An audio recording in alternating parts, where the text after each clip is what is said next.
வணக்கம். நான் கனி மார்த்தாண்டன். இன்றைய ஜோதிட வகுப்பில் ராகு கேதுவின் பிடியில் சிக்கியிருக்கக்கூடிய கிரகங்களை எப்படி கணிக்க முடியும்? காலசர்ப்ப தோஷம், நாகதோஷம், இதை தவிர்த்து இந்த ராகு கேதுவின் பிடியில் இருக்கக்கூடிய கிரகங்களை எப்படி கணிக்கலாம், அதை பற்றி தான் இன்னைக்கு வகுப்பில் நீங்கள் தெரிஞ்சுக்க போகிறீங்க.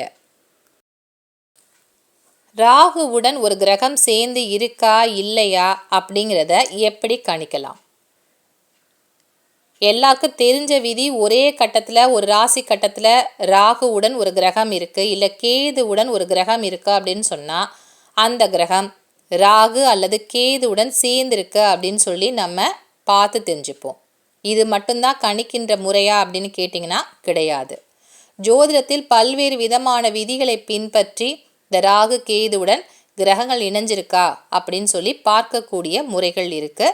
அதை பற்றி தான் இன்னைக்கு வகுப்பில் நீங்கள் தெரிஞ்சுக்க போகிறீங்க. இந்த ராசி கட்டத்தை பாருங்கள். இதில் 2 கிரகங்களை மட்டும்தான் நான் எழுதியிருக்கேன். ஒன்று குரு, மற்றொன்று செவ்வாய். இந்த 2 கிரகங்களும் ராகு கேதுவுடன் இணைந்திருக்கக்கூடிய நிலை என்பது இல்லை. ராகு கேதுவே அந்த கட்டத்தில் எழுதலை. ஆனால் இந்த குருவும் செவ்வாயும் ராகு கேதுவினுடைய பிடியில் இருக்கா இல்லையா அப்படிங்கிறத நம்ம எப்படி தெரிஞ்சுக்கணும் அப்படின்னா, ஜாதகத்தில் முதல் பக்கத்திலேயே இந்த பாதச்சார அட்டவணைன்னு சொல்லி எழுதியிருப்பாங்க. இந்த அட்டவணை நீங்கள் பார்த்தீங்கன்னா இந்த 2 கிரகங்களும் ராகு கேதுவினுடைய பிடியில் இருக்கா இல்லையான்றதை தெரிஞ்சுக்கலாம். குரு நிற்கக்கூடிய வீடு மேஷ ராசி, செவ்வாயினுடைய வீடு.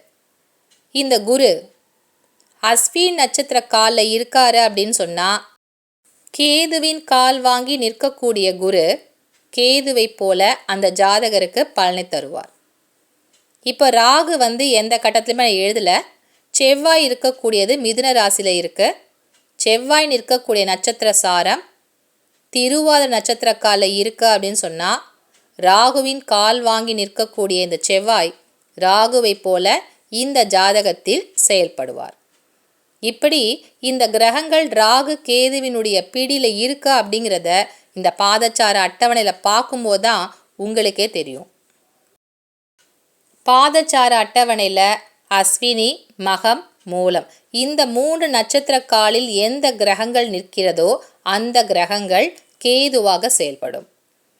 ராகுவின் நட்சத்திரங்களான திருவாதிரை, சுவாதி, சதயம் இந்த 3 நட்சத்திர காலில் எந்த கிரகங்கள் இருக்கோ அது ராகுவின் அம்சமாக செயல்படும். அதாவது குரு கேதுவினுடைய பிடியில் இருக்கின்றார், செவ்வாய் ராகுவினுடைய பிடியில் இருக்கின்றார் அப்படின்னு நம்ம பொருள் எடுத்துக்கணும். ராகு கேதுவினுடைய பிடியில் இந்த 2 கிரகங்களும் இருக்குது. அப்போ இதனுடைய ஸ்தானங்கள் சற்று பலமில்லாமல் செயல்படக்கூடியதாக அந்த ஜாதகருக்கு அமையும் அப்படிங்கிறத நம்ம பார்த்து தெரிஞ்சுக்க முடியும். இப்போ அடுத்ததான் நம்ம பார்க்க போகிறது இன்னொரு விதியை பார்க்க போகிறோம். செவ்வாய் இருக்கக்கூடியது மேஷ வீடு, ராகு இருக்கக்கூடிய ரிஷப வீடு. இந்த 2 வீட்டில் இருக்கக்கூடிய கிரகங்களை பார்த்தீங்க அப்படின்னு சொன்னால் இந்த 2 கிரகங்களை இணைஞ்சிருக்கா, ராகுவினுடைய பார்வை செவ்வாய்க்கு கிடைக்குதா அப்படின்னு சொல்லி பார்க்க போகிறோம். செவ்வாய் இருக்கக்கூடிய நட்சத்திர சாரம் அஸ்வினியாக இல்லை. அப்போ கேதுவினுடைய நட்சத்திர சாரம் பெற்று செவ்வாய் இல்லை. ஆனாலும் இந்த ராகு கேதுக்குள்ளே ஒரு இணைவு என்பது இருக்குது. எப்படி அப்படின்னு சொன்னால் ராகு எப்பவுமே பார்த்தீங்கன்னா ஆன்டி கிளாக் வைஸாக தான் சுற்றி வருவார். அதாவது அப்பிரதட்சணம் என்று சொல்லப்படுகின்ற முறையில் தான் சுற்றி வருவார். அதுபடி பார்க்கின்ற பொழுது ராகு ஒவ்வொரு கட்டமாக எப்படி நகர்ந்து வருவார் அப்படின்னு சொல்லி பார்த்தீங்கன்னா ராகு மேஷ ராசி, மீன ராசி, அதுக்கப்புறம் கும்பராசின்னு நகர்ந்து வருவார். அப்படி பார்க்கின்ற பொழுது ராகுவினுடைய அந்த நகர்வு என்பது செவ்வாயை நோக்கி நகர்ந்து வருவார். அப்படி பார்த்தா ராகுவினுடைய பார்வை செவ்வாய்க்கு உண்டு. செவ்வாய் நேர்கதியில் செல்லக்கூடிய செவ்வாயாக இருப்பதால் செவ்வாய் முதலில் தொடக்கூடிய கிரகம் என்னன்னு பார்த்தீங்கன்னா ராகுவை தான் தொடுவார். இப்படி இந்த செவ்வாய் ராகு இணைவு என்பது மேஷ ராசியில் நிற்கக்கூடியதாக இருக்கும். அப்படின்னா இந்த 2 கிரகங்களும் சேர்ந்து மேஷ ராசியில் இருந்தால் ஒரு ஜாதகருக்கு என்ன பலனோ அந்த பலன் கிடைக்கும். இப்போ அடுத்ததாக பார்க்க போகிறது இந்த ராகு வந்து மீன ராசியில் இருந்தால் இதே பலன்கள் கிடைக்குமான்னு கேட்டிங்கன்னா நிச்சயமாக கிடையாது. ஏன்னா ராகு வக்கர கதியில் நகருகின்ற பொழுது செவ்வாய் நேர்கதியில் நகர ஆரம்பிப்பார். ராகு வந்து கும்பராசி, அடுத்தது மகர ராசி நகர ஆரம்பிப்பார். செவ்வாயை பார்த்தீங்கன்னா மேஷ ராசி, ரிஷப ராசி, மிதுன ராசின்னு நகர ஆரம்பிப்பார். 2 கிரகங்களும் ஒன்றை பார்க்காத ஒரு நிலை என்பது இருக்கா அப்படிங்கிறதுனால செவ்வாய் ராகு இணைவு என்பது கிடையாது. அப்போ ராகு கேது இணைவை நீங்கள் எப்படி எடுத்துக்கணும்னா, ஒரு கிரகத்திற்கு 2ஆம் இடத்தில் ராகு அல்லது கேது நின்றால் மட்டும்தான் இணைவு உண்டு. இப்போ செவ்வாய் வந்து நேர்கதியில் போகக்கூடிய செவ்வாயா இல்லாமல் ஒருவேளை வக்ர கதியாக இருக்காரு அப்படின்னு சொன்னால், அப்போது செவ்வாய் வந்து வக்ர கதியில் இப்படி தான் நகர்ந்து வருவார். அதே மாதிரி ராகுவும் பார்த்தீங்கன்னா இப்படி தான் நகருவார்.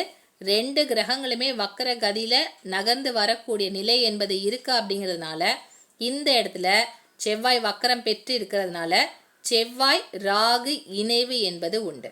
நேர்கதியில் இருந்தால் மட்டும்தான் இந்த ராகுவை இந்த செவ்வாய் தொடமாட்டார். மற்றபடி பார்த்தீங்கன்னா செவ்வாய் வக்கரம் பெற்று இருந்தால் ராகுக்கு பக்கத்தில் இருக்குது அப்படின்னு சொன்னால் 2 கிரகங்களும் இணைஞ்சு தான் செயல்பட போகிறாங்க அப்படிங்கிறத நீங்கள் தெரிஞ்சுக்க முடியும். இப்போ இந்த ராசி கட்டத்தை பார்த்தீங்கன்னா கேதுக்கு மேலே குரு இருக்காரு. அப்படின்னா கேது எப்படி நகர்ந்து வருவார் அப்படின்னு பார்த்தீங்கன்னா இந்த கடகத்தை நோக்கி தான் நகர்ந்து வருவார். அப்போ குருவை தொடுவார். ஏன்னா ஆன்டி கிளாக் வைஸாக கேது சுற்றி வரும்போது முதல்ல தொடக்கூடிய கிரகம் குரு அப்படிங்கிறதுனால இந்த கேதுவுடன் குரு சேர்ந்து இருக்கக்கூடிய அமைப்பு என்பது உண்டு. ஏன்னா குருவும் பார்த்தீங்கன்னா நேர்கதியில் செல்லக்கூடிய குருவாகத்தான் இருக்காரு. அதனால குரு வந்து அவரும் வந்து நேர் நோக்கி வரும்போது முதல்ல தொடக்கூடிய கிரகமாக கேது தான் இருக்காரு. இப்போ இது பஞ்சபூத அடிப்படையில் எப்படி மற்ற கிரகங்களை தொடுது அப்படின்னு சொல்லி பார்க்கலாம். பின்னோக்கி நகருவாரு அப்படிங்கிறப்போ இப்படி தான் சுற்றி வர போறாரு. அதனால எந்த கிரகங்களை தொட போறாருன்னு பார்க்கலாம். இப்போ கேது வந்து குருவை தொட்டு இணைஞ்சிட்டாரு. குரு நிற்கக்கூடிய பஞ்சபூத வீடு வந்து நீர் ராசி. அப்போ நீர் ராசியில் என்னென்ன கிரகங்கள் இருக்கா அப்படின்னு சொல்லி பார்க்கணும். நீர் ராசி அப்படிங்கிறப்போ விருச்சிக ராசி, மீன ராசி, கடக ராசி இந்த 3 வீடுகளுமே பார்த்தீங்கன்னா நீர் ராசிக்குரிய வீடுகள். அப்போ இந்த நீர் ராசிகளை இணைக்கக்கூடியதாக கேது குருவை தொட்டுட்டாரு அப்படின்றதுனால இந்த 2 ராசிகளிலும் எந்த கிரகங்கள் இருந்தாலும் அந்த கிரகத்துடன் கேது தொடர்பு கொண்டு இருப்பார். அப்போ அந்த கிரகங்களுக்குரிய ஸ்தானங்களுக்கு கேது தடையாக இருப்பார் அப்படின்னு சொல்லி எடுத்துக்க முடியும். இப்போ உதாரணத்துக்கு இந்த இடத்துல செவ்வாய் இருக்காரு அப்படின்னு சொன்னால் இந்த செவ்வாய்க்கு ராகுவினுடைய எந்த விதமான பாதிப்பும் கிடையாது, இணைவும் இல்லை. ஆனால் இந்த கேது குருவை முதல்ல தொடர்றதுனால இந்த நீர் ராசியில் இருக்கக்கூடிய கிரகங்கள் கேதுவினுடைய ஆளுமைக்கு உட்பட்டு இருக்கும். அப்படின்னா கேதுவால் ஏற்படக்கூடிய தடைகள் இந்த இடத்துல இருக்கக்கூடிய கிரகங்களுக்கு கிடைக்கும். கேது நீர் ராசியான கடகத்தை நோக்கி நகருவார். ஆனால் இந்த இடத்துல எந்த கிரகமும் கிடையாது. அப்படின்னா செவ்வாய் என்பது நிற்கக்கூடிய வீடு நீர் ராசி தான். இப்போ விருச்சிகத்தில் ஒருவேளை சந்திரன் இருக்கா அப்படின்னு சொன்னாலும் இந்த கேதுவால் இந்த 2 கிரகங்களையும் தொட முடியாது. ஏன்னா இந்த இடத்துல ஏதாவது ஒரு கிரகம் இருந்தால் மட்டும்தான் கேதுவால் நீராசியில் இருக்கக்கூடிய கிரகங்களை இணைத்து தடையை தரக்கூடிய அமைப்பை ஏற்படுத்த முடியும். இப்போ உங்களுக்கு புரிஞ்சிருக்கும்னு நினைக்கிறேன். கேது நிற்கக்கூடிய வீடு என்னவோ அந்த வீட்டிற்கு அடுத்தபடியாக இருக்கக்கூடிய ராசியில் ஏதாவது ஒரு கிரகம் இருக்கு அப்படின்னு சொன்னால் அந்த கிரகம் இருக்கக்கூடிய அந்த பஞ்சபூத தத்துவ அடிப்படையில் இருக்கக்கூடிய வீடுகளை கேதுவால் தாக்க முடியும். இப்போ இந்த இடத்துல எந்த கிரகமும் இல்லை அப்படிங்கிறதுனால கேதுவால் தடையை தரக்கூடிய அமைப்பு இந்த 2 கிரகங்களுக்குமே கிடையாது. ஆனால் நீங்கள் முதல்ல பார்த்த இந்த ராசி கட்டத்தில் கேது கடகத்தை நோக்கி நகருகின்ற பொழுது குருவை தொடுவார்.